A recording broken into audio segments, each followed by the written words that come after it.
बिस्मिल्लाहिर्रहमानिर्रहीम, अस्सलाम वालेकुम। मेरा नाम हुसैन इकबाल है और आप मेरा यूट्यूब चैनल देख रहे हैं। अगर अभी तक आपने चैनल को सब्सक्राइब नहीं किया तो आपसे रिक्वेस्ट है कि चैनल को सब्सक्राइब करें और कमेंट सेक्शन में अपनी कीमती राय से आगाह करते रहें। जनाब, जिस तरह आपको हमने बताया था कि पाकिस्तान तहरीक इंसाफ के पास जो है वो प्लान बी भी है, अगर बल्ला उनसे ले लिया गया है, और वो प्लान बी यही हो सकता है कि जनाब वो किसी पार्टी के साथ अलायंस कर लें और किसी भी पार्टी पे अपना हाथ रखें। इमरान खान साहब के जो ये पार्टी है, हमारे कैंडिडेट इसकी जानिब से खड़े होंगे, तो उसकी आज तहरीक इंसाफ की जानिब से जो बैरिस्टर गोहर साहब हैं, जो चेयरमैन तहरीक इंसाफ भी नहीं है पिछले दिनों में, और वो इंट्रा पार्टी इंतखाबात का फैसला आने के बाद जो है अब वो अपने ओहदे पर नहीं रहे, तो उनकी जानिब से जो है वो आज इस चीज की तस्दीक भी कर दी गई है कि उनका ये प्लान है। इस पे बात करेंगे। इसके साथ साथ बात करेंगे जनाब, जो लाडला इस वक्त परेशान है, और जिस तरह आज बिलावल भुट्टो साहब ने गुफ्तगू की और उन्होंने ये उसमें बात की कि जनाब मियां साहब का जो आपको पुराना नारा है वो याद होगा कि मुझे क्यों निकाला, तो अब शायद अगला नारा जो पाकिस्तान मुस्लिम लीग नून के लीडर हैं नवाज शरीफ साहब, उनका ये होगा कि जनाब मुझे क्यों बुलाया। तो इस पे पहले भी काफी बातें नुसरत जावेद साहब भी कह चुके हैं कि जनाब जिस तरह की बातें नवाज शरीफ को बताई गई थी पाकिस्तान आने से पहले, तो मामला शायद उस तरह के यहाँ पे आके नहीं है। नवाज शरीफ साहब को यही बताया गया था कि जनाब आप बहुत मकबूल हैं, आप जाएंगे और आपके लिए जो है वो इस तरह हुकूमत और वोट जो है, इंतखाबात जो है आपके हक में होंगे और आपको प्लेट में डाल के दे दिए जाएंगे। तो उस तरह के मामला बज़ाहिर नहीं है, और यहाँ पे आकर उन्होंने जो ग्राउंड रियलिटी देखी है वो बिल्कुल हो रहा है। और शायद इसी वजह से कि इंतखाबात का जो वो शेड्यूल है वो भी जारी हो गया, उसके बाद भी पाकिस्तान मुस्लिम लीग नून की जानिब से हालांकि तासुर यही था कि मियां साहब जब वापस आएंगे तो बहुत से जलसे जो है वो पाकिस्तान मुस्लिम लीग नून करेगी और मियां साहब शहर शहर जाकर जो है वो जलसे करेंगे, और इतनी लंबी खामोशी रही। और हालांकि मियां साहब को जो है वो तमाम तर सहूलतकारी हुई जैसे वो पाकिस्तान वापस आए, और उस वक्त वो मुजरिम थे, और जिस तरह उनको सरकारी प्रोटोकॉल दिया गया और उनका एक सरकारी प्रोटोकॉल में जो है वो जलसा करवाया गया, जिस तरह वो उनको कामयाबी, उनकी वापस आने की कामयाबी शो करवाने के लिए, तो वो तमाम तर जो मामलात हैं वो सबके सामने है। अब अगर बात करें तो अब भी आज बिलावल साहब ने भी ये कहा है, और वाकई कहीं ना कहीं इस तरह लग रहा है जिस तरह फैसल वाडा साहब की जरदारी से मुलाकात हुई, सरफराज भुगटी का बलोचिस्तान का पीपल पार्टी के साथ मिलना जो है, ये सारी इस चीज की निशानी है कि शायद जो है वो कहीं ना कहीं पाकिस्तान मुस्लिम लीग नून के साथ, नवाज शरीफ साहब के साथ जो है वो हाथ हो गया। अब मामला इस तरह के हैं कि सुहेल वड़ाइच साहब भी कहते हैं कि जनाब आज उन्होंने एमटीवी पे बैठे थे एक प्रोग्राम में, और तो बात उन्होंने ये की कि जनाब हुकूमत जो है वो इत्तेहाद करके बननी है, और पाकिस्तान मुस्लिम लीग नून को और पाकिस्तान पीपल पार्टी को जो है इत्तेहाद करना पड़ेगा, और सिंपल मेजोरिटी का जो ख्वाब लेके आए हैं नवाज शरीफ साहब, वो एक दीवाने का ख्वाब ही है और वो पूरा होता नजर नहीं आया। जिसके जवाब में नुसरत जावेद साहब ने ये बात की कि जनाब मुझे समझ नहीं आती कि क्या ये कोई बांटी हुई चीजें हैं, जिस तरह वो उन्होंने पंजाबी में कहा कि जिस तरह मोहल्लों में लाहौर के वो वंडी दी चीज लई जाओ वाला मामला थे, तो क्या इसमें कोई इस तरह के मामला आते हैं? 8 फरवरी को अवाम का हक है कि वोट डालें, तो मियां साहब किससे ख्वाहिशें ये कर रहे हैं कि जनाब नहीं मुझे तो जो है वो सादा अक्सरियत चाहिए, मैं कोलिशन गवर्नमेंट नहीं कर सकता, क्योंकि जो हमने पिछली 15 माह की हुकूमत की उसमें जो मामलात थे सारे वो हम बड़ा उसमें ब्लैकमेल हुए हैं, और जो क्या उसे कहते हैं हमें काम नहीं करने दिया गया। तो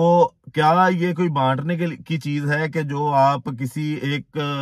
अपने बड़े की तरफ देखेंगे और तरस वाला मुंह बना के उसको कहेंगे कि जनाब नहीं मुझे तो ये चीज चाहिए, जिस तरह एक बच्चा नहीं रोता जाके कि जनाब मुझे दुकान पे जाके कहता है मुझे यही चीज चाहिए, तो मियां साहब की इस टाइम यही बिल्कुल हालत है एक बच्चे के जैसी, एक लाडले बच्चे के जैसी, कि जो बस एड़ियां रगड़ रहा कहीं पे बैठ के कि नहीं जी मुझे तो सादा अक्सरियत चाहिए। तो वो वाले मामला नजर नहीं आते, और हुकूमत अगर बनती भी है मुस्लिम लीग नून की तो वो इत्तेहाद के साथ ही पॉसिबल है, और राजा रियासा भी इस चीज का जो है वो अपने मुंह से जो है एतराफ कर चुके हैं कि जो हुकूमत बनेगी वो तमाम तर पार्टीज जो है वो मिल के बनाएंगी। अब इसके साथ साथ बात करते हैं कि जो नवाज शरीफ साहब को जिस तरह आज जितनी पार्टीज थी, खासकर पाकिस्तान मुस्लिम लीग नून, जिस तरह जावेद लतीफ साहब बोले और जिस तरह कल मरियम औरंगजेब ने काफी चीखो पुकार की सुप्रीम कोर्ट के उस फैसले के हवाले से, जिसमें उन्होंने इमरान खान साहब के लिए ये लफ्ज इस्तेमाल किया कि वो इनोसेंट है अंटिल प्रूवन गिल्टी, तो उसका जो उन्होंने मासूम तर्जुमा किया, उस पर जो चीखो पुकार हो रही थी, तो जावेद लतीफ साहब ने यह सवाल उठाया कि जनाब अगर इमरान खान को तो ये कह रही है हमारी अदलिया कि जनाब ये मासूम है, लेकिन जुल्फकार अली भुट्टो ने बड़ी कुर्बानियां दी पाकिस्तान के लिए, नवाज शरीफ साहब ने बड़ी कुर्बानियां दी पाकिस्तान के लिए। चलें जुल्फकार भुट्टो साहब की तो हम मानते हैं कि बहुत सी कुर्बानियां हैं पाकिस्तान के लिए, और उनका तकरीबन अगर देखा जाए तो आधा खानदान जो है वो पाकिस्तान में रहकर जो है उन्होंने शहादतें जो है वो नोश फरमाई हैं। तो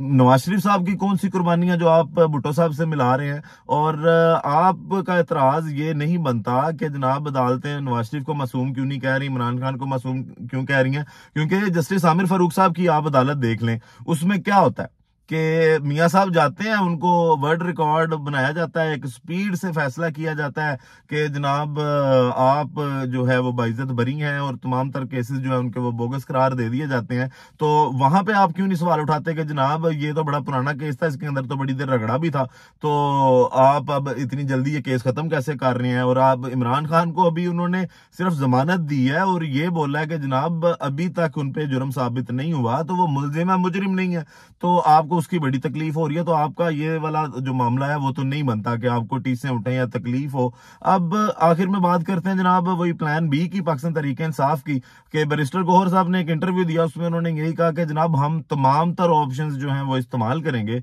और अगर उसके लिए हमें किसी पार्टी के साथ मिलना भी पड़ा तो हम मिलेंगे। अगर कलम दवात भी हमारे पास एक ऑप्शन है, शेख रशीद साहब की पार्टी, और पाकिस्तान तहरीक इंसाफ का जो ताल्लुक शेख रशीद साहब के साथ रहा है, और शेख रशीद साहब का जिस तरह इमरान खान साहब के साथ मोहब्बत रही है, तो वो कलम दवात से भी इंतखाबात लड़ सकते हैं। और उसके अलावा अगर देखा जाए तो जो मजलिस वहदत मुस्लिमीन है और खैमा है, उनका इंतखाबी निशान, तो पाकिस्तान तहरीक इंसाफ जो है वो खैमे के निशान पर भी इंतखाबात लड़ सकती है। और लेकिन बैरिस्टर गौहर साहब ने कहा कि उम्मीद है कि इस चीज की नौबत नहीं आएगी। मतलब इस बात का यही है कि बैरिस्टर गौहर साहब को पता है कि ये जो केस है इलेक्शन कमीशन ने जिसमें फैसला सुनाया इंटर पार्टी इंतखाबात का, सुप्रीम कोर्ट में ये जाएगा तो बिल्कुल वैसे ही इसकी भी धज्जियां उड़ेंगी, ये लीरो लीर होगा, और जो बल्ले का निशान है वो पाकिस्तान तहरीक इंसाफ को वापस मिलेगा। आज इलेक्शन कमीशन ने 170 पार्टियों की जो है वो लिस्ट भी जारी कर दी है, उसमें पाकिस्तान तहरीक इंसाफ के आगे जो है वो कोई भी उसका लीडर नहीं लिखा गया, रहनुमा नहीं लिखा गया, तो इमरान खान साहब का नाम उसके आगे से हटा दिया। ये भी लोगों को एक तासुर देने के लिए है कि जनाब तहरीक इंसाफ के लीडर अब इमरान खान नहीं है, लेकिन लोग जनाब अब बंदे नहीं है, लोगों को पता है कि कौन क्या कर रहा है और कहां से जो है वो तमाम तर चीजें ऑपरेट की जा रही हैं। तो लोग इतने ना मासूम है अब, ना इतने अंधे हैं कि वो आप अगर कोई इस तरह की थोड़ी बहुत पॉलिटिकल इंजीनियरिंग करेंगे या प्री पोल रिगिंग की तरफ जाएंगे तो लोगों को समझ नहीं आएगी। लोगों को अब शऊर काफी हद तक आ गया हुआ है। और आखिर में बात करते हैं जनाब के जिस तरह ये तमाम तर इंतखाबात से पहले मामला देखे जा रहे हैं, ये इंतखाबात शायद जो है इतने क्रेडिबल नहीं रहेंगे कि जो इनके नताए जाएंगे, क्योंकि अभी 8 फरवरी आने में कुछ टाइम है, और जिस तरह से इलेक्शन शेड्यूल आने के बाद ये तमाम तरह जो इलेक्शन से पहले के मामला हैं वो सारे चल रहे हैं और दुनिया देख रही है, सारी दुनिया देख रही है। पता नहीं आप आंखें बंद करके क्यों बैठे हैं। और जिस तरह वजीर आजम साहब ने भी कहा कि जनाब हमें तो कहीं नजर ही नहीं आता कि लेवल प्लेइंग फील्ड का कोई इशू है, और अगर कोई शिकायतें आएंगी तो हम देखेंगे। तो आपने आंखें बंद की हैं, दुनिया ने आंखें बंद नहीं की। इंटरनेशनल मीडिया भी आपके इंतखाबात को जो है वो कवर करेगा और कवर कर रहा है, और इस पे सवालात उठेंगे कि इन इलेक्शन की जो शफाफियत है, या वो ये क्या वाकई ये शफाफ इंतखाबात हैं या शरीफ शफाफ इंतखाबात हैं। तो इस पे एक बहुत बड़ा क्वेश्चन मार्क उठेगा। बाकी वीडियो का इख्तिताम करेंगे इसी दुआ के साथ कि अल्लाह ताला पाकिस्तान पर अपनी लाखों करोड़ों रहमतें नाजिल करे। पाकिस्तान जिंदाबाद।